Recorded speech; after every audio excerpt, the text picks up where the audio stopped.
Hello everybody and welcome back once again. We have another look at another EUIC VGC 2025 round, and this is round 2 of Swiss between some two pretty big names. We have on our left, Luca Ceribelli, our reigning world champion, and Gabriel Agati. If you'll notice, both of these players are bringing Miraidon, and your pretty standard Miraidon core right around these days is Miraidon, Farigiraf, Iron Hands, and then kind of whatever else you feel comfortable with, whatever else you find is useful. A lot of players mean that for a lot of players, that means bringing Urshifu. And we see Luca here bringing basically his exact world's winning team. There are, I believe, a couple changes. I think Urshifu now has U-turn on it, which it didn't necessarily have before, or at least Aqua Jet. I know there was one move that changed, but for the most part, this is the world championship winning team. Farigiraf with that electric seed to boost its special defense, foul play, and helping hand are its two kind of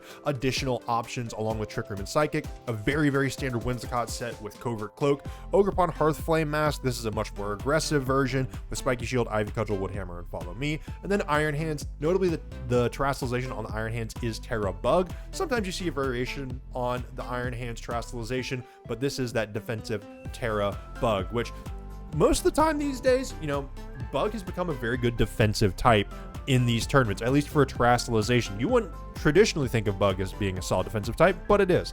On the other side, Gabriel Agati, we once again have that Miraidon, Farigiraf, Urshifu, and Iron Hands. Notably, the Iron Hands is Terra Water here.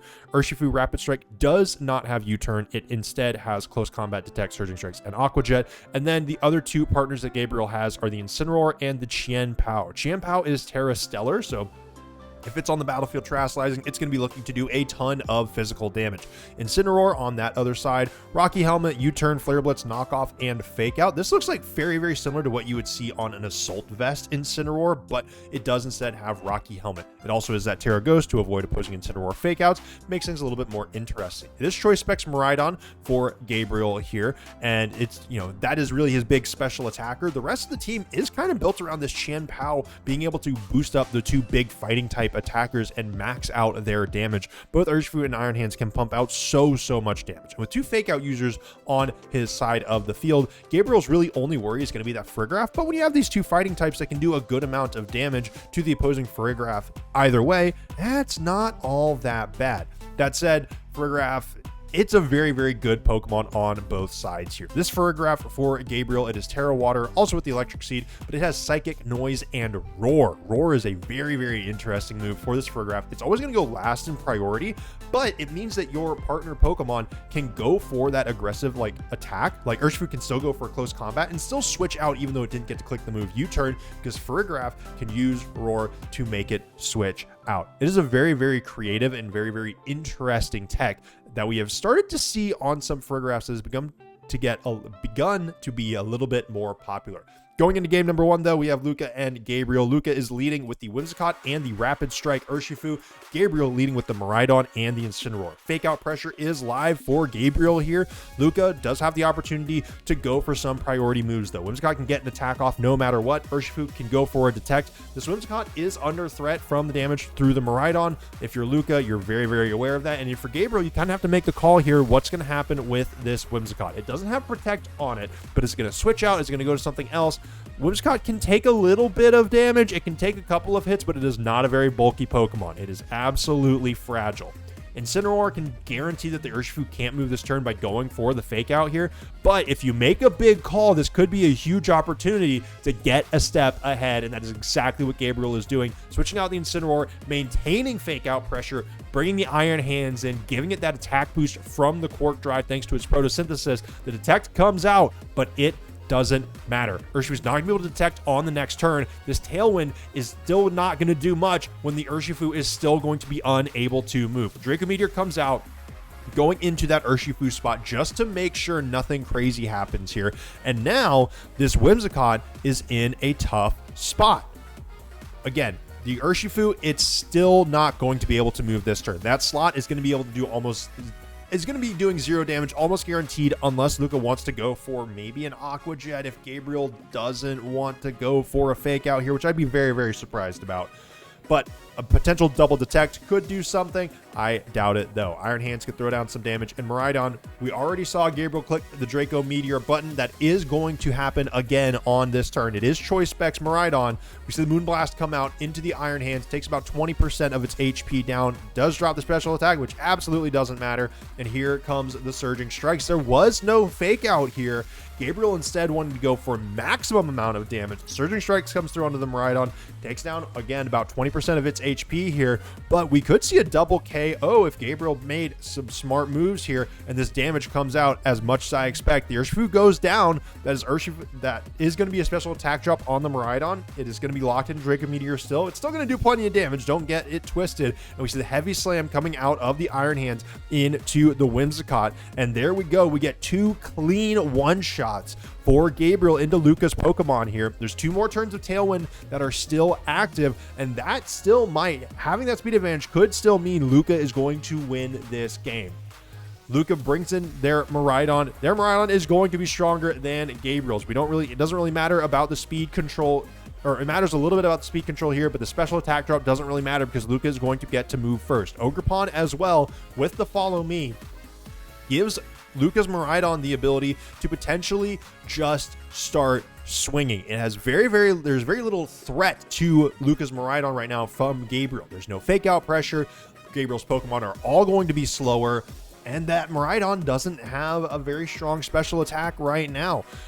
We do see Gabriel withdrawing their Miraidon here. Both players still have Terrestrialization alive and active, but we're going to have to see how that plays out. The Qianpao comes in. If this Iron Hands can survive this turn, never mind. Gabriel's switching it out. That could have been big damage, but Gabriel wants to get a reset. Bring in 2 new Pokemon. The Incineroar comes out, re-upping that fake out pressure, but we're going to have to see what comes out of this Miraidon Ogerpon duo here. If you're Luca, you're maybe not too scared of what Gabriel's Miraidon slot had in store, so that Qianpao could survive on this turn, but that could mean that this Incineroar goes down pretty cleanly. We see Luca Terrestrialize, the Fairy typing coming out for the Miraidon. This is one of the big things that helped Luca win Worlds earlier in the year. This Terra Fairy Choice Specs Dazzling Gleam Miraidon. It's going to be super effective on the Qianpao, and it's going to take Incineroar down to half. Incineroar is very, very bulky, and it is not super effective, but we see the Woodhammer come out. This is going to do a lot, but is it going to do enough? No. Incineroar goes down into the red finally, but the Rocky Helmet is going to hurt the Ogerpon. Qianpao is going to stay on the field. It's going to have Sucker Punch still active, and now this Miraidon is under some threat. It has to keep clicking Dazzling Gleam. There is no other option. That makes things very, very linear for Luca, at least in this one slot. It's going to come down for Luca to what he wants to do with Ogerpon. Spiky Shield, Ivy Cudgel, all 4 moves here have utility and can be good. For Gabriel, you have to make, essentially the call is, how are you going to deal with this Ogerpon? You know that the Miraidon isn't going to be able to move due to the fake out here. The Sucker Punch comes out into the Ogerpon and takes it down into the red. Miraidon is going to flinch. If this Ogerpon went for a Woodhammer or an Ivy Cudgel into the Rocky Helmet slot, that could be huge. The Qianpao is going down, but now, if you're the Ogerpon, you are once again under threat from the fake out pressure from the Iron Hands. The Tailwind is gone. Miraidons are now speed tying at best. These players might know what is coming through here, but also might not. Electric Terrain, once again boosting Iron Hands Quirk Drive. This Electric Terrain should fade here in the next turn or 2, although it will get reapplied once Gabriel's Miraidon switches in, all things depending. This Ogerpon is low. It doesn't want to attack into the Incineroar. That could very well just take it out due to the Rocky Helmet, but a Spiky Shield here, if the Incineroar makes an incorrect call trying to take out the Ogerpon, Spiky Shield could just wipe Incineroar off of the field. A Follow Me could also be big. That is entirely going to depend on what happens with this Dazzling Gleam. We know Miraidon moves before Incineroar here, but with the fake out from the Iron Hands, it just might not matter. Fake out comes through. Miraidon once again doesn't get an opportunity to move. Ogerpon is going to be the next one moving here. It goes for the Ivy Cudgel into the Incineroar slot, and it doesn't KO the Incineroar. U-turn comes through onto the Miraidon. That is going to be Incineroar switching out, giving Gabriel one more turn of fake out in the back, and bringing their Miraidon on to the battlefield. Iron Hands is still on the field, and this is going to be interesting to see where the next turn takes us. Gabriel has not yet terrestrialized, and there is no more electric terrain on the battlefield. That means Iron Hand's attacks aren't going to quite be as powerful here. Every single Pokemon left standing has a decent amount of damage on it, and depending on what Luca wants to do here, this turn will make or break the game. For Gabriel, though, Gabriel has almost the exact same Miraidon as Luca. Just said, hey, you know what? That Miraidon that you had, that thing looks really, really good, really, really strong. Let's just yoink it here. So these Miraidons not only might be speed tying, but we know that Gabriel's Miraidon has that Dazzling Gleam, and Ogerpon, unless it goes for the Spiky Shield here, is not going to be able to make it through this turn. We see the Terrassalization coming out for Gabriel here. It is guaranteed to be into the Miraidon slot. We know it's Terra Fairy. We see it right there. That's going to be, both Miraidons are going to be resisting the opposing Dazzling Gleams here, and with the HPs at where they are, this might just come down to what the speed tiers fall, or however the speed falls. Incineroar goes down, Miraidon goes down into the yellow here. The Dazzling Gleam is going to come out. It's actually not the Dazzling Gleam, it's an Electro Drift. This is going into the opposing Miraidon. I don't know if this is going to KO. It does. It's a critical hit. That absolutely mattered. Absolutely mattered. Miraidon is strong, and Choice Specs does a lot of damage here, but there is no electric terrain boost. There is no Quark Drive, or well, not Quark Drive, but there is no Miraidon ability boost. That crit absolutely mattered. And now you are in a position where it is Ogerpon against this Iron Hands, and Ogerpon is at is in single digit HP. Now, Ogerpon can click Spiky Shield. This game isn't entirely over yet, not in theory. Spiky Shield here, if the Iron Hands goes for a damaging move, which it has to because it has Assault Vest, it will take Spiky Shield damage. The question then becomes, Ivy Cudgel or Wood Hammer?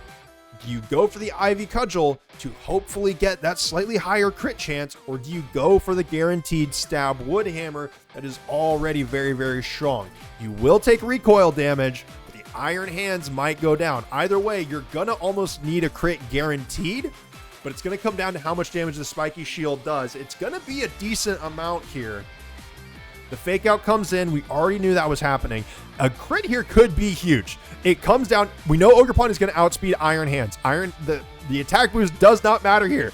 This entirely comes down to what is the damage on this Ogerpon. Ivy Cudgel comes through, goes into the Iron Hands, and the critical hit takes it down. Ogerpon on single digit HP wins the game for our reigning world champion.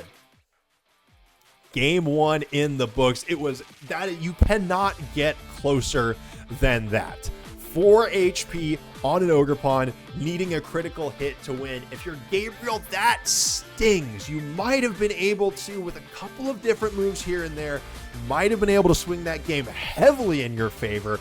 Although for Gabriel, that Incineroar surviving on also single digit HP was pretty pivotal overall in the long run of that game. So a little, a little of this, a little of that, some trade-offs in the fortunes of these players. But we're going to go ahead and get into game number 2. Gabriel changes up the lead, starting with Xianpao along with the Miraidon, and Luca also changing up the lead, bringing out their restricted and keeping the Whimsicott. Both players have decided to switch one thing up.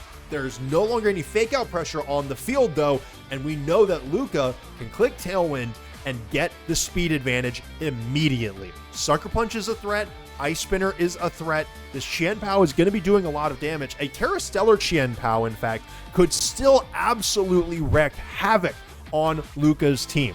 You want to get rid of this dragon typing basically as soon as possible. If you are Luca, you want to be able to resist any of these dark type attacks. You want to make yourself immune to Draco Meteor, and you want to provide neutral damage for anything else that Gabriel can throw at you. For Gabriel, you know you don't have the speed advantage here. You have an opportunity where maybe you can take out the Whimsicott, or if you want to go ahead and click that Electro Drift again, you can test out, see how much damage it's actually going to do, because you're almost guaranteed forcing Luca into a switch or a Terrassalization right here. That's exactly what we see. Terrassalization comes out. We do see Luca, if we're not getting a double Terrassalization here, there's a chance Gabriel does not Terrastalize. and Gabriel's doesn't. So we don't learn too much information there, but the Tailwind comes out. Luca's Miraidon is going to be almost guaranteed the next move here. Yes, we do not see a Sucker Punch or anything coming out of Qianpao. It is a Dazzling Gleam. Qianpao's going to go down to the Sash, and Miraidon goes down to a pittance of its own HP. That is a ton of damage for Luca on this first turn. The Icicle Crash, though, does a lot in return, taking Miraidon down to below half, and Miraidon falls to the Volt Switch. Both players are going to be bringing in new Pokemon, but even though Gabriel's Pokemon are very, very low, he does still have 4, as well as keeping that Miraidon alive, maintaining that restricted, that power that Miraidon has. Iron Hands comes in. Once again, Fake Out pressure is applied. Not that Whimsicott cares all that much. And we do get the Quark Drive boost. This is a very, very scary position on the battlefield right now, because you do have to be aware that Fake Out is going to be doing a lot of damage as well as making you flinch. Sucker Punch is a valid option, and we saw that Icicle Crash from the Qianpao do a lot. That said, Whimsicott is not without their own fangs. Moonblast can come out. It'll take out the Qianpao if it hits, and it's going to do a decent amount of damage to the Iron Hands like we saw in last game. Of course, the Iron Hands does have Assault Vest, so it's not that much, but it's not nothing. And it could absolutely come in clutch. In fact, it came in clutch in the previous game here. That critical hit, I bet, would not have been in range if not for that previous Moonblast that Whimsicott was able to fire off into Gabriel's Iron Hands in game number 1. Now, Luca does have Detect on the Urshifu here. This feels very, very similar to where we were in game 1, but the information is very, very different. Luca decides to switch out Whimsicott and bring in the Ogerpon here. Mold Breaker is activated. Ogerpon itself has some very, very strong physical attacks, and once again, we don't see the Fake Out from the Iron Hands. U-turn comes through from Urshifu after the Sucker Punch from Qianpao. It did a little bit of damage, but not nearly enough, and now Urshifu is going to get the opportunity to switch out here. Whimsicott can come in, puts itself back onto the battlefield, and now Ogerpon and Whimsicott are both alive and active. Gabriel is going to have to bring in another Pokemon here. Close Combat comes through. That's going to be resisted by Whimsicott, and Whimsicott is still standing. Luca making some very, very smart plays here, anticipating what Gabriel is going to do. Close Combat drops Iron Hand's defenses, but we see the Incineroar come out onto the battlefield now. Whimsicott, once again, has free reign to do whatever it wants to do. It is under threat from a Flare Blitz or from a Heavy Slam, both of which can take it out, but Whimsicott can make some more stuff happen if it so chooses. It does have the option to Light Screen, which, with 2 physical attackers on the opposing side, Light Screen isn't all that valuable, but there is still a Miraidon that you have to worry about. That could absolutely come in clutch later in the game. For Luca, you once again have a position where Ogerpon can do some damage here. That threat of Spiky Shield makes it not as exciting for Incineroar to go for a Fake Out into that slot, but with the Intimidate down onto the Ogerpon, it's not going to be doing quite as much damage. This turn, I would be surprised if we see huge damage numbers. Whimsicott might go down, but I don't know if we are going to see anything other than that. We see the Wood Hammer come out, doubling up into the Iron Hand spot, and it does a lot, but it does not take it down. That Intimidate, very, very important for the Incineroar. We see another U-turn, and Whimsicott is still standing. I almost wonder if you're Luca, if you wouldn't mind your Whimsicott going down here, giving you the opportunity to get a clean switch in for your Urshifu. You have Aqua Jet, and that can be absolutely pivotal into these 2 very, very low Pokemon, but your Ogerpon instead is going to be the Pokemon to go down, and now you're going to have an Urshifu and a low HP Whimsicott on the battlefield. Iron Hands can absolutely just get obliterated here. It can go down pretty easily, but we do see the Urshifu come in.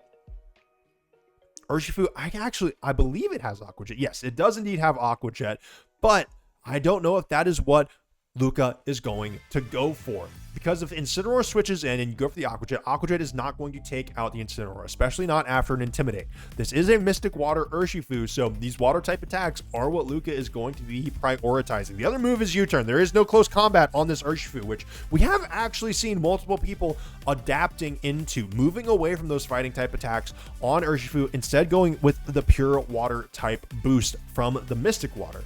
Now, Whimsicott has the opportunity to Encore, has the opportunity to Moonblast. And Gabriel Agati decides to switch out the Iron Hands, bring in the Incineroar. Even if Incineroar goes down here, it doesn't matter if Incineroar stays up or goes down, there is going to be fake out pressure on the next turn.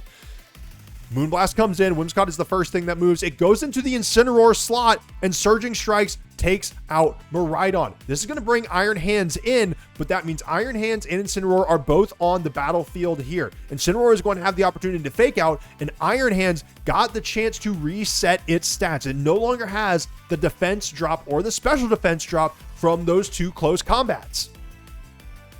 Quark Drive is activated. This electric terrain should drop here, I believe, on the next turn, which could be big. But if you're Urshifu, you almost have to go for the Detect here. I don't know if Iron Hands is going to go for the, like, where this damage is going to come from. Whimsicott has the opportunity to go for a Moonblast into either the Iron Hands or the Incineroar here. Incineroar and Iron Hands, neither of them can protect. Both of them are going to have to take whatever damage comes their way if Urshifu detects and Whimsicott goes for the Moonblast. This is a very, very close game here. In fact, it could even come down to, we don't see the Detect out of the Urshifu. Fake out into both spots. The Whimsicott goes down. It doesn't matter if the Covert Cloak stops it from flinching because it goes down anyway. Quark Drive boost goes away.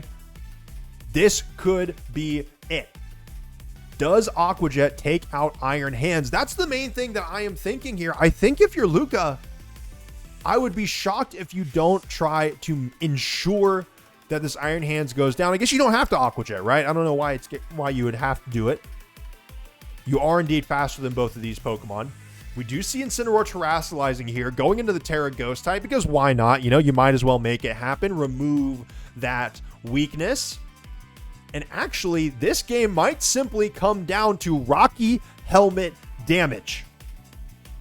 Surging Strikes is going to be doing a ton of damage to this Incineroar, but more importantly, the recoil damage is going to be doing a lot more. With the knockoff coming through, the Mystic Water coming off, this is all going to come down to how much Surging Strike does versus how much Rocky Helmet does to the Urshifu. Once again, this is an incredibly, incredibly close game. Game one, incredibly close, coming down to single digits, and it just might be the same here for game number two, and that Surging Strikes is not going to be taking down this Incineroar here. Rocky Helmet does a decent chunk, but I think what this comes down to is simply that Incineroar can click another knock off. The third Surging Strikes comes through here. A very, very smart terrestrialization here for Gabriel. Keeps that Incineroar alive and takes down the Urshifu. Phenomenal play from both of these players. Two very, very close, very, very exciting games in this round two of the Swiss stage. So going into game number three for both of these players, these have been incredibly close games. There are key moments, small pivotal moments where you can make slightly different decisions. I can't tell you exactly where those moments are. That's up for the players to find out and decide. But coming into game number three, any of them, either of them, could take this home and move on to 2-0 in the Swiss stage. So Luca keeping the same leads, Whimsicott and Miraidon. Gabriel changing it up once again, although two Pokemon that he has already led within the series. This is Incineroar and Chien-Pao. There was a little bit of a smirk on Gabriel's face there. I don't know if you caught the camera. I don't know if that's a good sign or a bad sign. Fake out pressure is live. Whimsicott can go for Tailwind. This Miraidon spot is almost certainly not going to move, or at least the pressure is there. These players are going to have to read each other's minds a little bit and make some calls. Luca could switch out, or Luca could say, all right, you know what? Gabriel has been very, very bold about actually not clicking fake out here. This is an opportunity for me to get aggressive and throw some damage onto the board. If Luca makes this call and it pays off, once again, this was a similar spot to kind of in that first game where Gabriel didn't click the fake out button, and it makes a massive swing in momentum in Luca's favor. We see the terrestrialization come through. Terra Fairy once again doesn't want to get hit by an ice type move with keeping that dragon type, keeping that dragon weakness. Where I imagine we'll see the Tailwind here, or maybe we could even see a Moonblast. We do see the Tailwind come out, setting up that speed control. Now, what is going to happen next? We didn't see the fake out, and Luca calling Gabriel on it. Gabriel not clicking fake out, essentially for those first two games nearly at all, until it just simply was the only option because it was the best. We see the Icicle Crash come through onto the Miraidon. We could see the knockoff. Miraidon going down to below half HP, followed up by a U-turn, taking it down to 77 at 205. I feel like it's been at that number like 3 different times throughout this game. But Miraidon laying out some very, very solid damage here. Luca making the call that Gabriel is not going to be going for the fake out and getting a very, very important swing in Luca's favor. Although in the previous game, we saw both of Gabriel's leads go down very, very low. That said, Gabriel took down the opposing Miraidon on that turn, and this time the Miraidon is still on the field. Gabriel is thinking long and hard about this switch. We've seen Iron Hands and Miraidon in the back every single game, or at least on the field every single game, and that's what we see again. Once again, Fake Out Pressure is live, and once again, we are playing the mind game. Qianpao on a single digit of HP here. We'll go down to a Moonblast. We'll go down to a Stiff Breeze. Iron Hands with that Fake Out Pressure, along with the Sword of Ruin ability, it's going to be doing quite a bit. It wouldn't take the Miraidon out in one, but it would still do a lot of damage and stun it for the turn. Whimsicott is going to be moving first here, and if Miraidon does get hit with the fake out here, I believe the Sucker Punch fails, even if it's choosing an attacking move. Qianpao does have access to Protect, so it could go for that, and this could just be a very stalled out turn where everyone makes a very safe play. Or, as we have seen throughout the course of this series, both of these players can make bold, gutsy calls and keep the momentum swinging. We see Gabriel withdraw the Qianpao, wants to keep that Sword of Ruin alive and active for the later turns of the game. Brings out Incineroar, Fake Out Pressure alive again, and we're going to have to see what this Iron Hands clicked. We know that Miraidon is not switching out here. The Fake Out comes through into the Miraidon, deals about 30 damage, and we see the Moonblast come out now into the Incineroar, just tickling it a little bit. So, Fake Out's still alive and active. Luca said, all right, you're still not going to click Fake Out. I still think you're not going to do it. And it looks like Luca might just be doing that again, once again saying, Gabriel, you're not going to do it. Bet. Call the bluff. It's not happening. And if it happens if that's the case, if for a third time in a row, Luca is going to say, you're not going to do it, this is where the mind games come in. This is where the calls, the gutsy reads make or break games. Luca switches out the Whimsicott and brings in Rapid Strike Urshifu here. Rapid Strike Urshifu is not going to get an Intimidate onto it this turn. Qianpao is also going to be under threat from an Aqua Jet or just from Urshifu being speedy. Gabriel goes for the fake out. We get safe switches and Miraidon goes down to 15 HP. Gabriel said, okay, you know what? You caught me. I'm going to have to play some good, honest Pokemon here. Urshifu can go for the Aqua Jet into the Qianpao slot, ensuring that Miraidon survives and gets to click another Dazzling Gleam because now there is no more fake outs. Gabriel managed this pretty well here, but that risk on the first turn, Luca saying, all right, I see you. I see what you're doing, and I'm going for this read. Gabriel's been able to manage so far, but at the end of the day, it hasn't quite paid off. Iron Hands comes out onto the battlefield, but it is a fighting type. It is not going to like to take this Dazzling Gleam coming out of the Miraidon. We already saw that there was an Aqua Jet coming out of the Urshifu here. We know it's targeting that Iron Hand slot. Miraidon comes in for Gabriel here. It's at full health, but it's not going to like what it's about to be taken here. The Aqua Jet comes through. It's not going to do a ton, but it just might do enough. We saw this Dazzling Gleam do a ton of damage before. We know it doesn't take out the Miraidon, but I think it just might take out the Iron Hands on this turn. But the Miraidon, it was a roll. The Miraidon goes down this time. Iron Hands barely survives thanks to its Assault Vest, but that is a massive one-hit KO. Fake Out Pressure alive and active again. But as we said in the last game, when Gabriel was the one to maintain the Miraidon advantage, even though it was at very, very low HP, Luca now has a Miraidon at low HP, but it's still on the battlefield, and the threat of that damage might alone be enough to win this game.